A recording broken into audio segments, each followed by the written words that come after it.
Bismillahirrahmanirrahim. Alhamdulillahirabbil alamin. Wassalatu wassalamu ala asyrafil mursalin Sayyidina wa maulana Muhammadin wa ala alihi wa sahbihi ajma'in. Qala Syekhul Musannifu rahimahullahu ta'ala wa ataman naf'a bihi wa bi ulumihi fid dharaini amin. Hadirin hadirat, mustami'in mustami'at di mana saja berada, rahimakumullah. Alhamdulillah pada malam hari ini kita masih diberikan panjang umur, sehat walafiat, masih mampu melaksanakan tugas hidup kita sebagai hamba Allah, yaitu kewajiban beribadah. Baru saja sholat maghrib kita laksanakan. Mudah-mudahan diterima ibadah kita oleh Allah Subhanahu wa ta'ala. Kemudian barangkali di dalam sehari ini tadi, mulai pagi sampai sore, ada perbuatan kita yang menyimpang, perbuatan dosa maksiat kepada Allah. Mudah-mudahan Allah berkenan mengampuninya. Allah Maha Pengampun dan Maha Penyayang. Amin. Pengajian kita masih melanjutkan sebelumnya, yaitu 10 orang yang tidak akan masuk surga dari umatnya Kanjeng Nabi. Walaupun umatnya Kanjeng Nabi, tapi tidak bisa masuk surga. Karena apa? Tidak taat perintah dan melanggar larangan. Sebetulnya mudah saja, orang masuk surga itu mudah, yaitu taat, ya. Dan selamat dari neraka itu juga mudah. Jangan melanggar, itu aja. Kalau sudah taat, mentaati perintah Allah, kemudian mencegah, ya, menjauhi larangan Allah, selamat tidak masuk surga. Tapi ini ada orang-orang yang tidak begitu, gitu ya.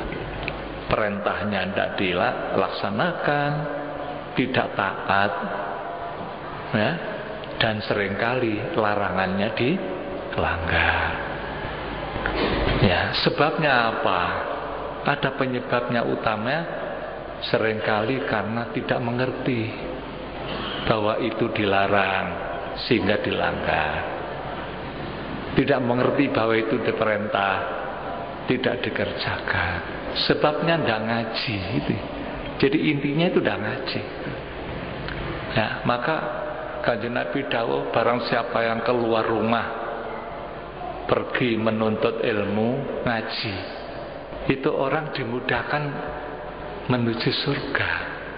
Apa sebabnya? Sebab orang ngaji menjadi mengerti. Oh, berarti itu perintah, saya kerjakan, ya. Oh, itu dilarang, saya tinggalkan, ya surga, gitu. Maka ngaji ini harus diperhatikan. Kita lihat di sana sini umat Islam banyak yang tidak ngaji, ya. Ya sholat, ya puasa, tapi gara-gara tidak ngaji, banyak yang dilanggar, banyak perintah yang tidak dikerjakan, gitu ya. Ya akhirnya tidak bisa masuk surga. Kanjeng Nabi menerangkan ada 10 tadi, mulai dari pengajian yang lalu, ya. Kemudian ini kelanjutannya, wakila lanten aturake li Rasulillahi maring Rasulullah sallallahu alaihi wasallam. Kanjeng Nabi ditanya, "Ma sahibul Kubah?" Oh enggak, ya. Mal utullu, menopo ingkang dipun wastani utul. Kanjeng Nabi kan menjelaskan ada 10 kelompok yang tidak akan masuk surga, itu kan diantaranya al-utul ini. Nah para sahabat tidak ngerti utul ini apa Kanjeng Nabi. Nah ini kalau tidak ngerti kan tak, akhirnya dilanggar. Kanjeng Nabi jawab, qala Kanjeng Nabi sallallahu alaihi wasallam, al-utul itu apa? Yaiku alladzi wong layak bukan ora gelem ngapura sapa ladzi anil dzambi saking dosa. Orang yang tidak mau memaafkan orang, gitu ya, tidak mau memaafkan orang. Padahal Allah memerintahkan kita supaya memaafkan orang. Wal afina anin nas, orang-orang yang suka memaafkan pada orang, itu kan orang takwa. Jadi orang takwa itu sifatnya adalah suka memaafkan orang. Al afina anin nas. Ini kalau ada orang tidak mau memaafkan, berarti bukan orang takwa, gitu ya. Ya, dia tidak mau memaafkan orang. Kalau disuruh memaafkan, tolong deh, ampuni saya, jawabnya apa? Tidak ada maaf bagimu. Ya dah. Ini kan sering kali kita dengar, tidak ada maaf bagimu. Ini namanya orang sombong. Ya, kalau salah jalur sepuro ganti sepuro. Namanya minta maaf itu kan barangkali dia itu lupa, dia tidak sengaja melakukan, minta maaf dah. Tidak mau memaafkan. Ya, alladzi la yaqu anil dzambi wa la yaqbalu lan ora nerima sapa ladzi al udra ing alasan. Alasannya apa kon nglakoni ngene? Waduh anu kula klintu, nyuwun ngapunten nggih kula salah. Alasane ngene-ngene gak diterima, gitu. Itulah namanya al-utul. Orang semacam itu kata Rasul tidak akan masuk surga. Okay? Nah Allah itu maha pemaaf. Maka kita diperintahkan meniru akhlak Allah. Allah itu maha pemaaf. Ya innaka ghafurun rahim. Allah maha pemaaf. Bahkan andai kata ada orang yang dosanya itu sundul langit, ya, mohon maaf pada Allah, diampuni semua. Bahkan Raja Fir'aun itu dulu umpama mau minta maaf, nurut, ya dimaafkan oleh Allah. Ya, Raja Fir'aun. Iblis umpama mau minta maaf, ya dimaafkan oleh Allah. Pernah iblis itu matur kepada Nabi Musa, Musa, tolong deh aku, barangkali Anda mau sowan kepada Tuhan, karena Nabi Musa itu kan mukalamah, berdialog dengan Allah, ya, diajak berbicara dengan Tuhan. Barangkali apakah Tuhan masih mau memaafkan saya, kesalahan saya? Oh ya, nanti saya akan matur sama Tuhan. Nabi Musa ikut seneng gitu. Dan nenek iblis iki gendel sepuro, akhirnya dadi wong apik, sak donya apik kabeh. Kaono masya kaono. Itu Nabi Musa seneng dah. Wis aku tak matur pada Allah, ya. Oleh Allah dijawab, "Hei Musa, kalau memang iblis itu mau minta maaf, saya mau memaafkan. Tapi ada syaratnya." Syaratnya apa? Supaya datang ke Adam, ke kuburannya Nabi Adam dan aja. Jalur sepuro ono nang Adam kono. Oke. Disampaikan oleh Nabi Musa. Apa jawabnya? Dulu saja waktu Adam masih hidup, saya sudah tidak mau sama Adam. Sekarang sudah mati, saya suruh datang ke sana. Nah, itu. Inilah namanya sombong. Betul? Sombong, tidak mau datang ke sana. Ya, inilah ya. Iblis itu adalah orang yang paling sombong yang tadi itu. Sombong pertama. Pahlawan kesombongan. Itu orang yang paling pertama. Itu. Maka oleh Allah dikutuk, tidak akan masuk surga selama-lamanya. Bersama anak-anaknya, cucunya, semua masuk neraka, termasuk orang yang ikut. Manusia yang sombong-sombong melok iblis itu. Maka kita jangan sampai sombong. Ya. Nah ini orang yang tidak mau memaafkan orang, tidak mau menerima alasan. Ai wahwa tegese wahwa utawi ladzi Iku al-mutakabbiru, wong kang sombong. Nah itu namanya orang sombong. Tidak mau memaafkan orang, tidak ada maaf bagimu, ya. Ya itulah artinya al-utul. Kita jangan sampai punya sifat utul ini, tidak mau memaafkan orang, ya. Wakila lan den aturake li Rasulillahi maring Rasulullah sallallahu alaihi wasallam. Ya, ditanya lagi, "Mas zanimu?" Ya, utawi apa punapa utawi kang aran zanim. Kalau tadi itu utul, sekarang zanim. Zanim menika napa Kanjeng Nabi itu ya. Bismillah.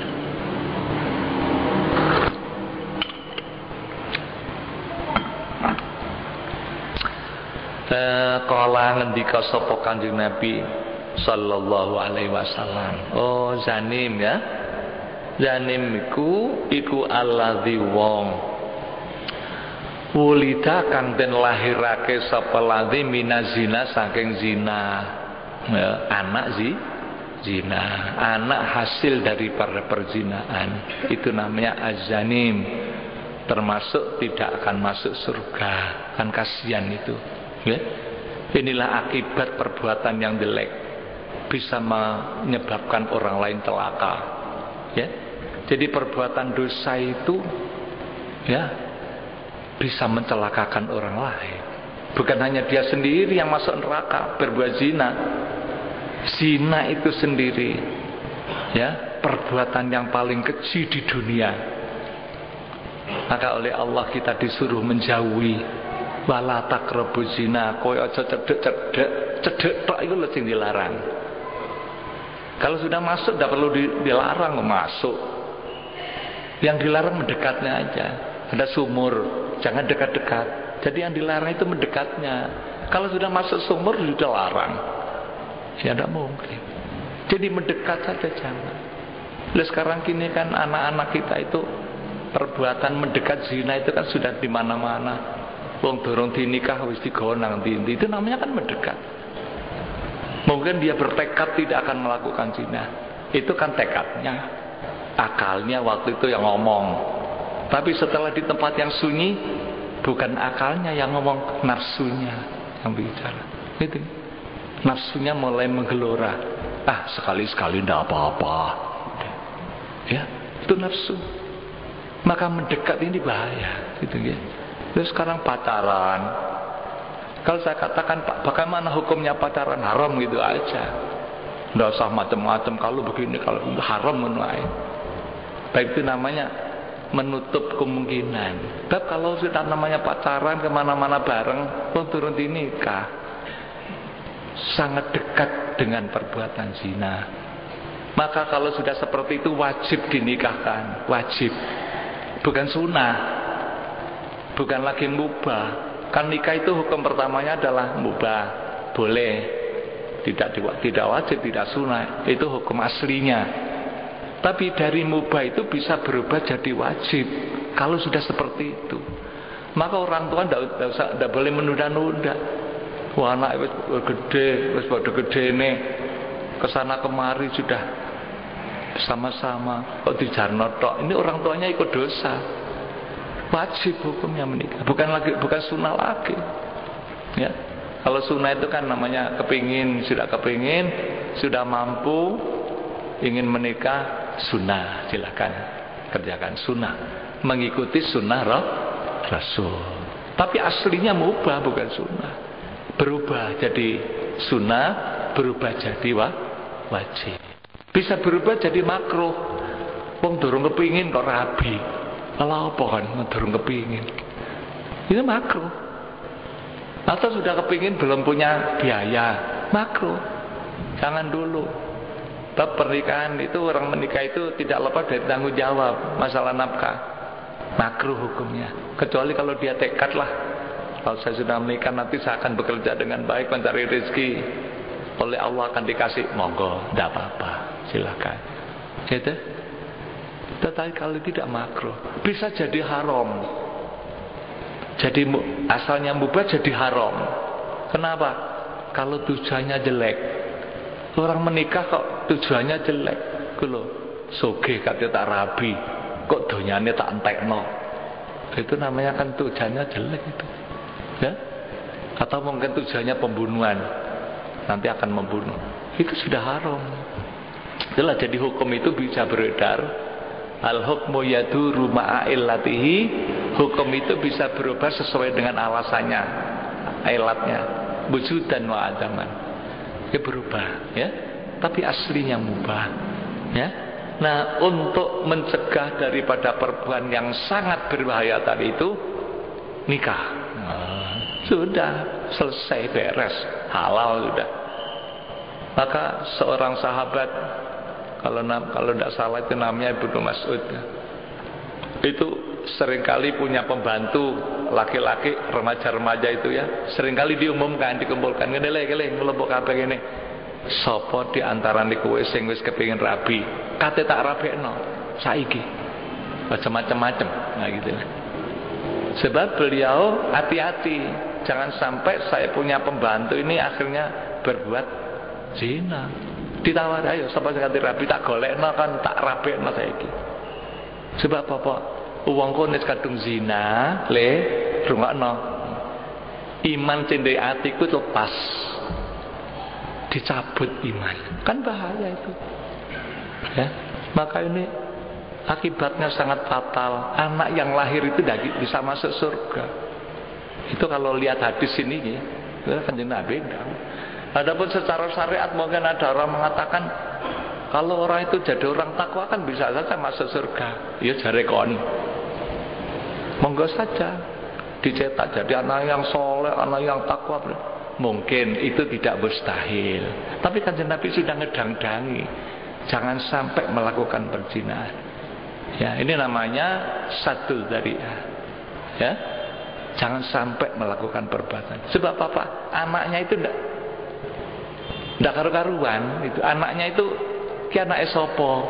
Nah, kan ndak ada itu. Gitu. Ya anak ibu bapake sapa? Mbuh. Kan ya dah. Ndak karu-karuan. Padahal diharapkan mulai Nabi Adam, Ibu Hawa itu anaknya sampai hari kiamat itu ada jalurnya yang resmi gitu loh. Soalnya ini anak siapa? Gila bapak, gila mbak, gila terus itu sampai Nabi Adam itu jelas.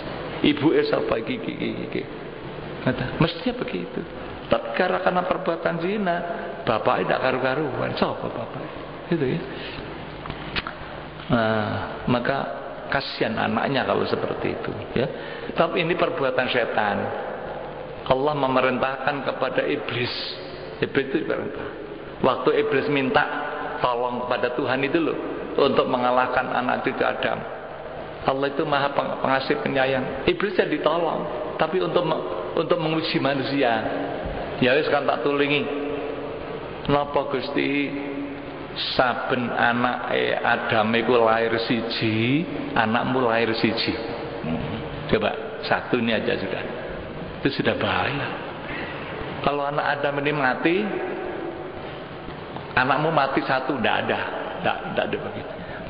Bahasanya kalau anaknya Bani Adam itu lahir satu, anakmu lahir satu. Padahal mereka tidak mati. Sebelumnya iblis sudah minta panjang umur, akhirnya oleh Allah dikabulkan sampai hari kiamat. Gitu. Berarti mereka tidak ada yang mati. Lahir terus, tidak ada yang mati. Coba kita bayangkan dengan akal aja, betapa ya kelipatan anak iblis itu. Sehingga ada seorang wali ditampakkan, setiap orang itu seperti lalat. Ya, seperti lalat, anaknya setan itu ada di situ. Setiap orang itu. Iku lho kalau sampai niki di pinggiran itu, masya Allah, lebih dari 10 sampai 100 setan. Kalau kita tidak hati-hati minta pada Allah SWT, sungguh bahaya. Gitu ya. Yang selamat hanya orang yang wirai. Gitu. Kata Allah, wali tadi tanya, ya Allah siapa yang bisa selamat dari setan? Allah menjawab, al-wari, orang yang wirai, orang yang menjaga dirinya daripada perbuatan yang baik.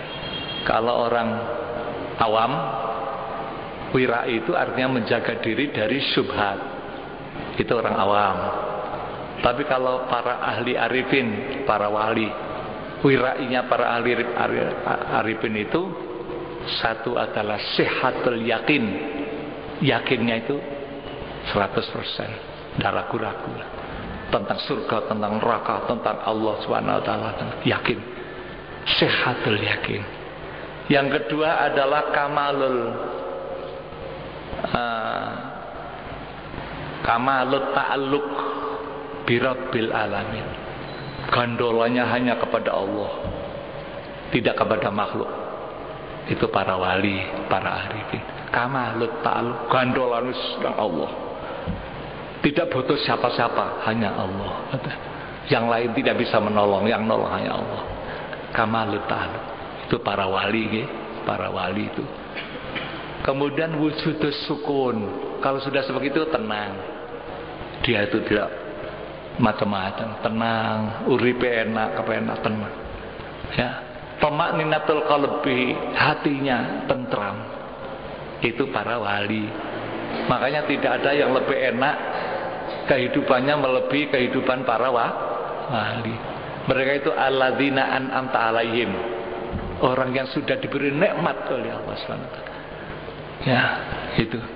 Jadi wahatainahun najdaini. Jadi orang yang sudah mendapatkan pertolongan Allah. Hanya itu yang selamat. Orang yang ikhlas. Setan tidak akan bisa mengalahkan mereka. Ya. Kemudian yang kedua, iblis itu dijanji, minta lagi ya Allah, saya tambah, tolong ditambah lagi ya Tuhan. Ya, kamu saya beri tempat yang baik. Di mana Tuhan? Fi sudurin nas, di dada manusia. Jadi di sini bahaya itu. Maka alladzi waswisu fi sudur. Jadi setan itu datang menggoda. Kalau kita ingat Allah, lari. Kalau kita lupa kepada Allah, masuk lagi. Itu terus alladzi waswisu fi sudur. Ya, al-khannas itu artinya muncul, hilang, muncul, menghilang. Itu setan, ya. Terus minta lagi, Allah tolong ditambah lagi, ya Allah, ditambah lagi. Apa tambahannya itu? Tambahannya yaitu iblis diperintahkan supaya mengerahkan tentaranya. Kerahkan tentaramu. Ada yang jalan kaki, ada yang naik kuda untuk menyerang anak Adam. Bahaya itu. Kalau kita tidak lari kepada Allah, bahaya. Minta lagi ya Allah, tambah lagi ya Tuhan. Oleh Allah dijawab, wasyarikhum fil amwali wal aulad. Ajalah bersekutu. Anak Adam itu ajak kerjasama. Kerjasama dalam apa? Dalam mencari harta dan menciptakan anak. Kerjasama dengan anak Adam mencari harta itu apa? Akhirnya terjadi pencurian, ya, nyolong, maling, korupsi. Itu apa? Riba, yang oleh Allah sudah diharamkan riba itu. Oh, manusia sekarang semakin senang sama riba. Sistem ekonomi dunia mendunia. Itu adalah riba. Kemudian tentang anak, kerjasama mereka, ajak kerjasama dalam menciptakan anak. Zina, terjadi di mana-mana terjadi. Itu setan. Maka kalau sudah terjadi perzinaan, anak yang lahir itu anak setan. Itu anak setan. Lahirnya, tubuhnya itu manusia, tapi hatinya, rohnya setan. Itulah bahayanya zina. Maka oleh Allah menyatakan, wala taqrabuz zina, kamu jangan dekat-dekat. Innahu kana fahisyatan wa sa'a sabila. Zina itu perbuatan yang paling jelek, paling keji di dunia. Dan jalan yang paling jelek, jalan hidup yang ditempuh mestinya orang itu harus lewat sini menuju surga. Jalan jelek menuju neraka. Itulah perzinahan. Maka kita harus seringkali wanti-wanti sama anak-anak kita. Kalau anaknya sudah mulai ABG, ya, anak baru gede, itu harus hati-hati, ya. ditawara ya ojo kesuwen, tak golekno le. Gitu ya. Jangan disuruh mencari sendiri. Ini salah juga ya. Orang Islam sekarang ini sudah banyak kalah sama anak. Ya anak suruh cari golek dhewe lho. Akhirnya apa? Oleh ndingi sore asem. Oleh ndingi sore apa jembatan. Karena wanita jelek-jelek itu. Mek melayune tok. Wah ayu wah. Persis Cleopatra. Padahal dia tidak ngerti agama sama. Ini bahaya. Maka orang tua harus proaktif. Tak golekno. Harus itu. Anak wanita juga gitu. Jangan menunggu datangnya air dari bun. Lama, jangan. Tarik. Bahasanya Al-Qur'annya Allah menyatakan wa angkihu, nikahkan anakmu. Matobal wa angkihu ayama. Nikahkan orang-orang yang belum punya istri, belum punya suami. Rabekno. Bahasa Jawanya kan begitu. Rabe, jadi kalau rabi dewe. Maksudnya begitu. Angki, nikahkan. Artinya dicarikan, ditolong. Ya apa iki cocok ah? Bolak-balik gak cocok kae. Golek sing apa menendok kan. Sekarang ini banyak yang begitu, Pak. Itu bolak-balik gak cocok. Sing digolek sugih. Itu sekarang. Ya, sudah semakin rusak gitu ya. Padahal Rasulullah tidak begitu tuntunannya. Kalau ada anakmu ada yang minta itu sudah jelas akhlaknya baik. Dia itu ahli ibadah, iman Islam, kena. Gitu. Kalau tidak nanti akan terjadi malapetaka. Itu Rasulullah. Gitu ya. Maka di sini dikatakan kalau sampai terjadi perzinahan, anaknya tidak masuk surga, kan kasihan itu. Ya. Az-zanim alladzi wulida minaz zina. Wa ulika lan den gantungake sapa ladzi dihubungkan biman maring wong laisa kang ora ana sapa ladzi ya iku minhu sanging man dihubungkan anaknya siapa? Anaknya bapak itu padahal bukan ya, padahal bukan anaknya orang itu ya, karena tidak punya bapak akhirnya dibapak-bapakkan gitu itu anak itu padahal bukan ya. Wayak udulan lungguh sapa ladzi. Ini lagi maknanya zanim itu yang kedua. Wayak udulan lungguh sapa ladzi ala qari'ati thariq ing atase tengahe dalan. Duduk di pinggir-pinggir jalan. Itu juga azanim. Ai a'lahu tegese luhure dalan terus wayak tabu mongko ngerasani sapa ladzi anasa ing manusa. Ngomong lah karo-karuan kelompok-kelompok di tepi jalan ngerasani orang karena ada lewat dirasani kata ngerasani ini juga azanim itu juga tidak bisa masuk surga itu ya. Maka kalau ada kebiasaan seperti itu tolong dirubah terus melbu kasan di jalan itu ganggu orang liwat gitu ya.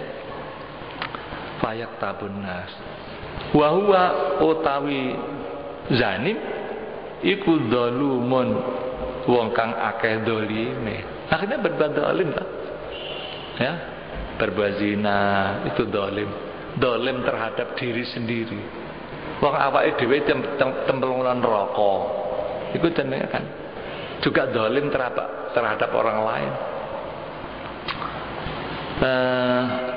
wal aku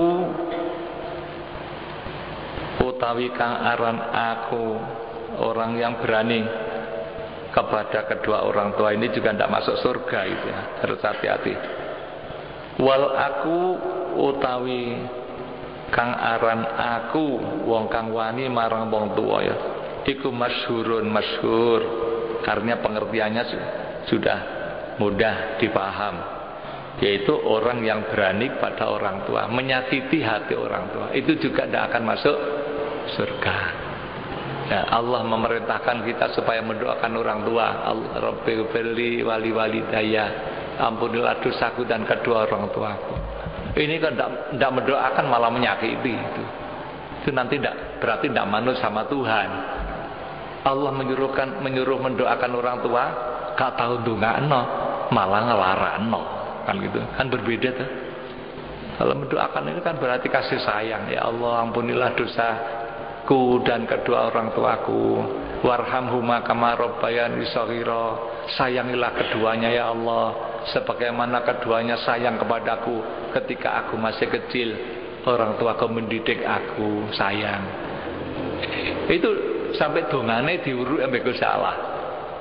Oleh Allah kan diurui itu donganya. Diurui ini lho ndongakno wong tuamu. Oh, ora tau ndongakno wong tua. Maka para ulama menganjurkan kita setiap hari jangan lupa mendoakan orang tua.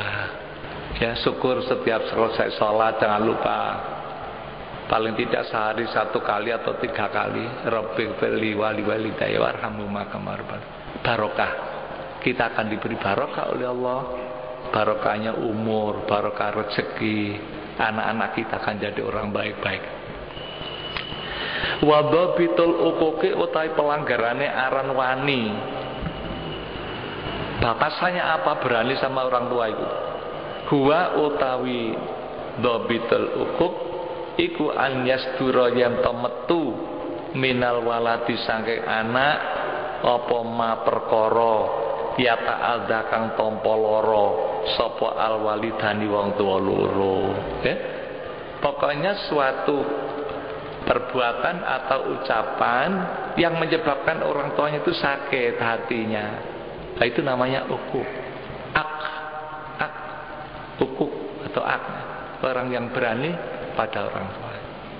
Ya. Au ahadima utawa salah suwijine walidane atau salah satu, bukan keduanya, salah satu aja.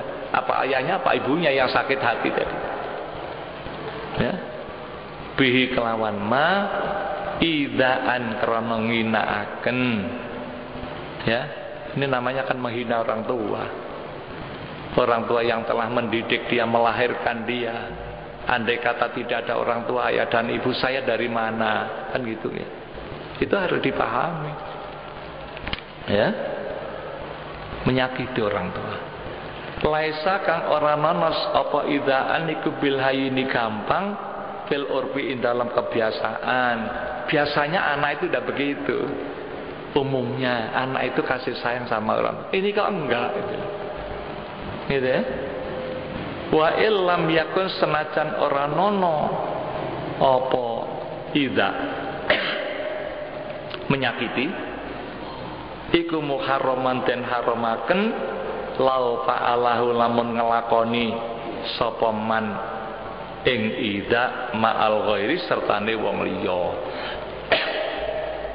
Melakukan perbuatan yang kalau kita lakukan terhadap orang lain itu tidak dosa, tidak sampai haram. Tapi kalau perbuatan ini dilakukan terhadap orang tua jadi haram. Itu namanya juga menyakiti. Kalau dilakukan pada orang lain tidak sampai dosa. Misalnya di sini, kaan yalqahu, kaya yen to ketemu sapa man ing ghair.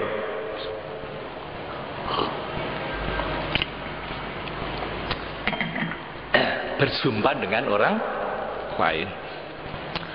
Fayak tabu maka merenggutaken sapa man fi wajihi ing dalam wajah man. Kita ketemu dengan orang lain merengut misalnya. Ya, merengut. Itu tidak sampai berdosa seperti merengut sama orang tua itulah. Itu bedanya itu. Kalau terhadap orang lain saya kira merenggut ya me elek ngono. Dan dia ana merenggut apik. Coba tolong kalau ada orang merenggut dipoto ya. Mari ngono duduna kon mang ngene itu. Supaya malu. Kok merenggut, kepethuk wong mesti kudu ajar kok merenggut. Tapi tidak sampai dosa. Tidak sampai dosa seperti kepada orang tua. Tapi kalau dilakukan pada orang tua, jangan coba-coba. Dengar pe wong tua merenggut. Itu ya. Fayak tubuh mongko merengut fi wajihi ing dalam raine. Au yakdamu utawa ngajoni sapa wong ya alaihi ngatasi ghair fi malain ing dalem wong akeh. Ya ta? Di kumpulan orang banyak atau mungkin jalan kemudian mendahului gitu loh. Ini hanya elek totok romo ngono ae. Ono arek kok kata kromo ana wong tua-tua kok ndusi iya gitu ya. Mestinya kan yang tua itu dimuliakan, dia di belakangnya tidak, tapi tidak sampai dosa seperti kalau terhadap orang tua gitu ya. Kalau sampai mendahului orang tua ini sudah jadi dosa gitu ya. Pala yakumu mongko orang ngadeg sapa man lahu kadoe ahad. Di kalangan orang banyak datang orang baru datang, kita tidak berdiri, itu tidak sampai dosa. Tapi kalau orang tua datang ngadeko sambutan wong tuane, salamono ambungen tangan, mestinya begitu. Ini ndak. Nah itu dinilai dosa. Itu gitu. Yaku malahu walayak baulan ora peduli. Pambe wong tuane kok ora peduli. Bihi maring man. Wa nahwi dzalika lan sepadane mengkono-mengkono lakon apa saja perbuatan atau ucapan. Memang saking barang yakti kang netepake sapa ahlul akli wong kang duweni akal wal muruati lan ahli muruah bi annahu kalan sunema iku mu'dzin ngalarakaken idaan aziman kelawan ngalarakaken temen kang agung. Menurut orang-orang besar, para ulama, perbuatan seperti itu dinilai dosa ya. Wal maqalatut tasi'ata asyrata. Alhamdulillah wallahu alam bisawab. Pengajian yang akan datang insyaallah menginjak makalah yang ke-19. Mudah-mudahan apa yang kita dengarkan sedikit maupun banyak dijadikan ilmu masuk ke dalam hati kita, jadi ilmu yang manfaat, maslahat bidin wa dunya wal akhirah.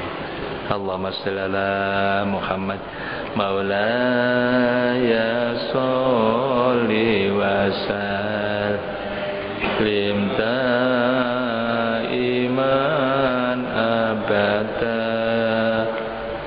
ala habibika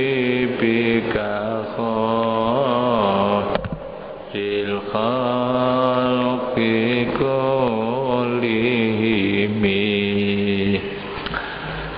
wa kaifa tad'u ila dunya daruratu man laulahu lam tukhrajid dunya minal adami maula ya sholli wa sallim daiman abada ala habibika khairil khalqi kullihim wal habibul ladzi turja syafa'atuhu likulli hawlim minal ahwali muqtahami ya Rabbi bil Mustafa baligh maqasidana wa ghfir lana ma madha ya wasi'al karami Allahumma fa'na bima 'allamtana wa 'allimna ma yanfa'una ya Allah. Allahumma zidna ilman nafi'a wa qalban munawwara wa fahman sahiha lisanan nasi'a wa tiqlaban naqina. Allahumma ij'alna 'aliman fi ilmik wa salihan bi ibadatik. Rabbana atina fid dunya hasanah fil akhirati hasanah wa qina adzabannar. Wa sallallahu ala sayyidina Muhammadin wa ala alihi washabihi wasallam. Walhamdulillahirabbil alamin. Assalamualaikum warahmatullahi wabarakatuh.